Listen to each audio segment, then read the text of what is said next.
உங்களுடைய சிச்சுவேஷன்ஸில் அந்த நபர்கள் உங்களுக்கு சொல்ல நினைக்கிறது, இந்த கடல் நீர்நாய் அப்படின்றது எப்போதும் குதிச்சுட்டு விளையாண்டுட்டு ஹாப்பியாக இருக்கும். நீ என் கூட இருந்தப்போ நானும் இப்படி தான் இருந்தேன். ஆனால் நீ போனதுக்கு அப்புறம் என் வாழ்க்கையோட மொத்த சந்தோஷமும் காணாமல் போயிடுச்சு. கேலரியில் இந்த நபர்களோடு நீங்கள் ஒன்றா எடுத்துகிட்டு அந்த ஃபோட்டோஸை, அந்த குறும்புத்தனமான ஒரு மெசேஜையும் வாட்ஸ்அப் நோட்ஸ் இதெல்லாத்தையும் அந்த நபர்கள் திரும்ப திரும்ப பார்க்குறாங்க. அப்போது எவ்வளவு ஹாப்பியாக இருந்திருக்கும். இப்போது ஒரு வார்த்தை கூட பேசாமல் தவிச்சிட்ருக்கேனே அப்படின்னு சொல்லி உங்களுடைய பழைய கால நினைவுகளை இந்த நபர்களுடைய மனதில் தழும்புது. அந்த விஷயத்தெல்லாம் திரும்ப திரும்ப யோசித்து பார்க்குறாங்க. அவங்க மைண்டு ஃபுல்லாக அந்த ஒரே விஷயந்தான் ரிப்பீட்டடாக ஓடிட்டே இருக்குது. இந்த நபர்களுக்கு ஒரு விஷயம் மட்டும் ரொம்ப தெளிவாக புரியுது. அந்த நபர்கள் உங்கள் கூட இருந்தப்போ சிரித்த அந்த சிரிப்பு மட்டும்தான் நிஜமான ஒரு சிரிப்பு. இப்போ அந்த நபர்கள் சிரிக்கிறதெல்லாம் சும்மா ஒரு நடிப்பு மாதிரி இருக்குது. ஒரு என்ஜாயே இல்லாமல் ஃபீல் பண்ணி சிரிக்காமல் இருக்குது. என் லைஃபோட ஒரிஜினல் ஹாப்பினஸ்ஸை நான் 2 பேரும் சேர்ந்து இருக்கும்போது தான் இருந்தது. என்னுடைய லைஃப்பில் ஒரிஜினல் ஹாப்பினஸையும் நீ உன் கூடவே எடுத்துகிட்டு போயிட்ட. நீ வந்தால் தான் மறுபடியும் உயிர் வாழ முடியுங்கிற உணர்வும் அவங்கக்குள்ளே இருக்குது. நோ கான்டாக்ட் காலம் அப்படின்றது உனக்கும் எனக்கும் இருக்கக்கூடிய அந்த ஈகோ, சண்டை இது எல்லாத்தையுமே சரி பண்ணி நம்ம காதில் இன்னும் ஆழமாக்குறதுக்கான ஒரு கேப் அப்படின்றத நான் இந்த சூழ்நிலையில் உணர்கிறேன். அவசரப்பட்டு மெசேஜ் பண்ணி சண்டையை பெருசாக்காமல் நம்ம 2 பேரும் மாறணும், இன்னும் மெச்சூர்டாக ஆகணும். இதுக்காக தான் நான் மௌனமான மனசை மௌனமாக தேத்திட்ருக்கேன்றாங்க. ஆனால் என் கண் எப்போவுமே உன்னுடைய வருகைக்காகவும் உன்னுடைய மெசேஜுக்காகவும் காத்துட்ருக்கு அப்படின்றாங்க. இந்த சண்டைகள், பிரிவு, தூரம் இதெல்லாத்தையும் பார்க்கும்போது தான் புரியுது நம்ம எவ்வளவு லூசுத்தனமான சண்டையை போட்டிருக்கோம் அப்படின்னு. நான் எவ்வளவு தூரம் போனாலுமே என்னுடைய கண்கள் எப்பவும் நீ வர்ற பாதையை மட்டும்தான் தேடுது, சீக்கிரம் வந்துடுங்கிற மெசேஜும் அவங்க இதயத்துக்குள்ளே இருக்குது. நோ கான்டாக்ட் நாட்கள் வாரக்கணக்கில் மாதக்கணக்கில் இருந்தாலுமே என்னுடைய மனசு பொறுமையாக உன்னுடைய நாளுக்காக, நீ வர்ற நாளுக்காக காத்துட்ருக்கு அப்படின்றாங்க. சுற்றி இருக்கிறவங்க எல்லாரும் அவன் வரமாட்டான், இவ வேறு ஆளை பாரு, டைம் வேஸ்ட் பண்ணாதன்னு அட்வைஸ் பண்ணுறாங்க. ஆனால் காதில் எதையுமே வாங்கிக்காமல் என்னுடைய இந்த அன்பு உண்மை கண்டிப்பாக ஒரு நாள் நீ என்னை தேடி வருவேன் அப்படின்ற அசைக்க முடியாத நம்பிக்கை எனக்குள்ளே இருக்குது. ரொம்ப கடந்துகிட்டே போயிட்டுருக்கு. என்னாலேயும் மனம் திறந்து உனக்கு ஒரு மெசேஜ் கொடுக்கவும் தோணலை. அதே மாதிரி உங்ககிட்ட இருந்து எனக்கான ஒரு முக்கியத்துவமான மெசேஜும் வரலை. பரவாயில்ல, நீ இருக்கிற வரைக்கும் உனக்காக நான் காத்துட்ருப்பேன். எத்தனை வருஷம் ஆனாலும் சரி, என்னுடைய பிரச்சனை எல்லாத்தையும் நான் முடிச்சுட்டு கண்டிப்பாக நான் உங்ககிட்ட வர்றதுக்கு ட்ரை பண்ணுவேன். இதில் ஸ்பெஷலான ஒரு கார்டு வந்திருக்கு. அது என்னென்னா யூனிகார்ன். ஸோ இது எல்லாமே முடிஞ்சு போச்சு, இனி வாய்ப்பே இல்லை அப்படின்னு நினைக்கிற உலகத்தில் ஏதோ ஒரு மேஜிக்கான ஒரு விஷயம் மறுபடியும் நடக்கும் உங்களோட காதலில்.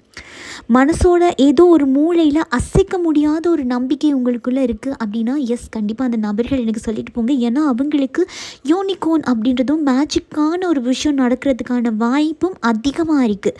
அவங்களுக்கு ஒரு திடீர்னு ஒரு மேஜிக்கான விஷயம் தோணுதான். திடீர்னு ஃபோன் வைப்ரேட் ஆகும்போதெல்லாம் இந்த மெசேஜ் டக்குன்னு வந்து விழும்போது அவங்க நெஞ்சுக்குள்ளே ஏதோ பதப்பதமாக இருக்குது, ஒருவேளை நீங்களாக தான் இருக்குமோ அப்படின்னும் டக்குன்னு என்னுடைய பிளாக் நான் பண்ணி வச்சுருந்தேன்னு என்ன நடந்துச்சு அப்படின்றதையும் இந்த நபர்கள் தட்டி பார்க்குறாங்க, திருப்பி செக் பண்ணி பார்க்குறாங்க அப்படின்றதை நான் இங்கே பார்க்குறேன்.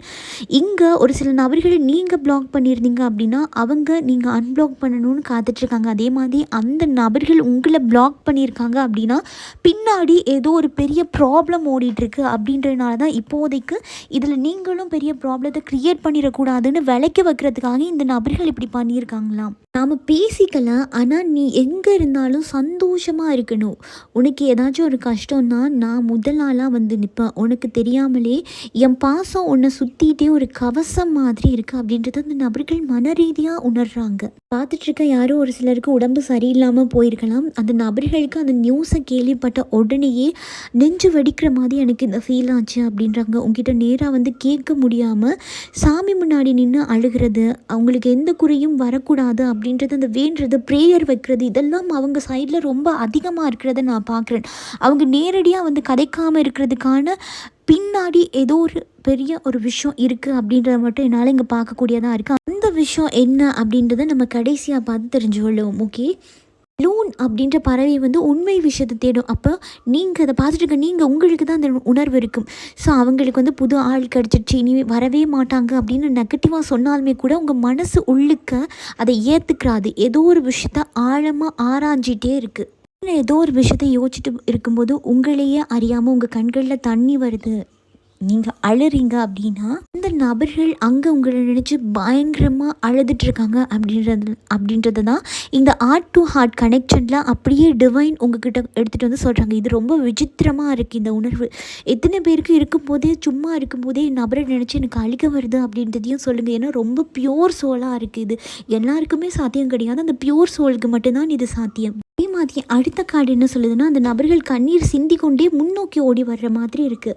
அந்த பர்பிள் கலர் கார்ட்ஸ் பார்த்திங்கன்னா தெரியும். ஸோ அதுக்கு பின்னால் ஒரு டார்க் கலர் எனர்ஜி இருக்குது. ஸோ இங்கே ஒரு சில நபர்கள் வந்து ஒரு டார்க் எனர்ஜியில் மாட்டிட்டு அதிலேருந்து வெளியில் வர்றதுக்கு போராடிட்டு இருக்காங்க அப்படின்றது தான் இந்த அதிகமாக கண்ணீர் சிந்துறது. அந்த தூக்கத்தை தொலைச்சி உங்கள் நபர்களை நீங்கள் தேடுறீங்க, அந்த நபர்கள் அங்கே தவிக்கிற அந்த தவிப்பை தான் அது உங்களுக்கு சொல்லுது. அதுக்குள்ளே வழிவிட்டு முன்னோக்கி போக விடாமல் பின்னோக்கி இழுக்கிறத நான் இங்கே பார்க்குறேன். ஸோ அப்படி இருக்கும்போது நீங்களாக போய் பேசும்போது கூட அந்த நபர்கள் அவாய்ட் பண்ணிட்டு போகிறதுக்கான காரணம் இதுதான். ஏன்னா பின்னாடி சதி வேலைகள் வந்து கன்ஃபார்மாக நடந்து கொண்டிருக்கும். நீங்கள் பேசியும் பேசலாம் அப்படின்னா அது அவங்களுடைய தப்பில்லை, அவங்க சிச்சுவேஷன்ஸில் இருக்கக்கூடிய ஒரு சதி வேலையாக இருக்குது. ஸோ அந்த நபர்கள் இப்போ பார்த்தீங்க அப்படின்னா ரொம்ப தைரியசாலி அப்படின்ற மாதிரியும் எதை பற்றியுமே எனக்கு கவலை இல்லை அப்படின்ற மாதிரி பெரிய ஒரு சீன் போட்டுட்டு ரொம்ப கம்பீரமாக இருக்கிற மாதிரி காட்டிக்கிறாங்க. ஆனால் அப்படியே உள்ளுக்குள்ளே பார்த்தா அந்த நபர்கள் பீஸாக நொறுங்கி போயிருக்காங்க. இது ரொம்பவே பவர்ஃபுல்லான ஒரு கார்டு. இது என்ன சொல்லுது அப்படின்னா, உங்கள் 2 பேத்துக்குள்ளேயும் வெளி உலகத்தில் பேச்சு கிடையாது, வாட்ஸ்அப் மெசேஜ் கிடையாது, ஃபோன் கால் கிடையாது. ஆனால் இந்த பிரபஞ்சத்தில் ஏதோ ஒரு மேஜிக் உங்கள் 2 பேத்துக்குள்ளேயுமே நடந்துட்டுருக்கு. ஒரு கயிறால் நீங்கள் 2 பேருமே பிணைக்கப்பட்டிருக்கீங்க. தூங்கணும் அப்படின்னு நினச்சா கூட உங்களுக்கு தூக்கம் வராது அப்படின்னா அதுக்கான காரணம், ஏன்னா அந்த நபர்கள் தூக்கத்தை தொலைச்சி பெட்டில் படுத்துட்டு அப்படியே சீலிங்கை பார்த்துட்டு உங்களுடைய ஞாபகமாகவே இருக்கிறாங்க. உங்களுடைய நினைப்பு, நீங்கள் பேசினது இதெல்லாமே அவங்க மைண்டுக்குள்ளே ஓடிட்டே இருக்குது. அப்படின்றதுனாலே உங்களுக்கு இங்கே வந்து தூக்கம் வராமல் தடைப்பட்டிருக்கு. ரொம்ப நாள் ஆகுது அப்படின்னா இங்கே உங்களில் ஒரு சிலருடைய நபர்கள் அங்கே பயங்கரமாக உங்களை நினச்சி நைட்டில் தவிச்சிட்டு இருக்காங்க. அவங்க தூங்காதனால தான் உங்களுக்கு தூக்கம் வரலை அப்படின்ற ஒரு விஷயத்த இங்கே சொல்லியிருக்காங்க. இது எல்லாருக்கும் கிடையாது, பியோர் சோலுக்கான உங்களில் பார்த்துட்ருக்க யாருக்கோ இது எனக்கான மெசேஜ் அப்படின்னு மன ரீதியாக ஃபீல் ஆச்சுன்னா நீங்கள் சொல்லுங்கள். ஏன்னா அது ரொம்ப பியோர் சோலுக்கு தான். ஏன்னா நீங்கள் 2 பேருமே பேசிக்கொள்ள, பட் உங்கள் ஆத்மா பேசிகிட்ருக்கு அப்படின்ற ஒரு விஷயத்தை இங்கே டிவைன் சொல்கிறாங்க.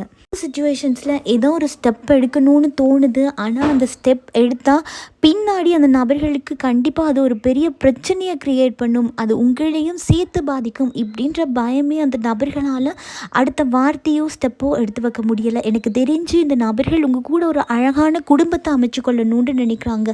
மீண்டுமே வந்து ரீஜாயின் பண்ணிக்கொள்ளணுங்கிற ஆசை தான் இருக்குது. ஆனால் அந்த ஆசையை இந்த நபர்கள் வாய் விட்டு உங்ககிட்ட சொல்கிறாங்களாங்கிற இடத்துல தான் பிரச்சனை வருது. அந்த நபர்களால் அதை ஓப்பனாக உங்ககிட்ட சொல்ல முடியலை. இந்த நபர்களுடைய மனதில் இருந்தெல்லாம் உங்களை தூக்கி வீச கிடையாது. இந்த உலகத்தில் எல்லாத்தையுமே ஒரு நாள் மாற்றிடலாம் அப்படின்ற ஒரு தன்னம்பிக்கையோட மனசில் உங்களை வச்சுட்டு தான் இந்த நபர்கள் காத்துட்ருக்காங்க. மீண்டுமே எப்படா அவங்க கூட இணைஞ்சு அந்த சுவாசிப்பம் அப்படின்ற ஒரு இதுக்காக. ஏன்னா அந்த நபர்கள் இருக்கிற இடத்துல என்னால் மூச்சு கூட விட முடியலை அப்படின்ற ஒரு கோரமான சுச்சுவேஷன்ஸில் தான் அந்த நபர்கள் இருந்துகிட்ருக்காங்க. உங்களுக்கு பார்க்கும்போது அந்த நபர்கள் உங்களை ஹர்ட் பண்ணிட்டாங்க, காயப்படுத்திட்டாங்க அப்படின்ற மாதிரி தோணலாம். ஆனால் நீங்கள் நினைக்கிற அப்படியே மாறுபட்ட விதியாக தான் அவங்களுடைய சிச்சுவேஷன்ஸ் வந்து இருந்துகிட்ருக்கு. வெள்ளைமான் வந்தது தான் இங்கே மிகப்பெரிய ஒரு இஷ்யூவாக இருக்குது. ஏன் அப்படின்னா வெள்ளைமான் அப்படின்றது தன்னை வந்து ஒரு மாய சக்தி உலகத்தில் வச்சுக்கொள்ளும் ஒரு நெகட்டிவான ஒரு விஷயம் தான் நம்ம அதை சொல்லுவோம், அதை பாசிட்டிவ்னு எடுக்க மாட்டோம்.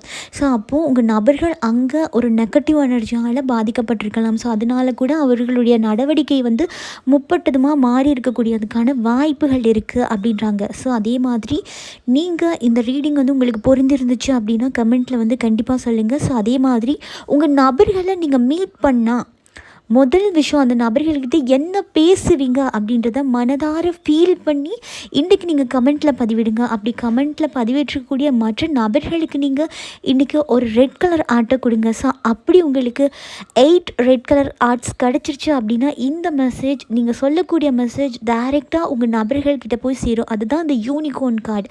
நீ என்ன நினைக்கிறியோ அதை நடத்தி தருவேன் அப்படின்ற ஒரு அற்புதமான பாயிண்ட்ஸும் மனசார ஃபீல் பண்ணி என்ன சொல்லணும்னு நினைக்கிறீங்களோ அதை பதிவிடுங்க. அதே மாதிரி கமெண்ட் பண்ணுங்கள். கமெண்ட் பண்ணியிருக்கக்கூடிய மற்ற நபர்களுக்கும் லைக் அண்ட் ஷேர் பண்ணுங்கள். அதே மாதிரி சப்ஸ்கிரைப் பண்ணாதவங்க தயவு செஞ்சு சப்ஸ்கிரைப் பண்ணி சப்போர்ட் பண்ணுங்கள். அப்போ தான் இன்னும் ஆழமாக உங்கள் நபர்களுடைய சுச்சுவேஷன் என்ன, மனசுக்குள்ளே என்ன இருக்குது அப்படின்றதெல்லாம் என்னால் இன்னும் அழகாக ரீட் பண்ணி உங்களுக்கு கொடுக்க முடியும். ஸோ அதே மாதிரி உங்களுக்கு பர்சனல் ரீடிங் தேவைப்படுது அப்படின்னா வாட்ஸ்அப்க்கு டிஎம் பண்ணி உங்களுக்கான பர்சனல் ரீடிங் வந்து நீங்கள் எனி டைம் பெற்றுக்கொள்ளலாம்.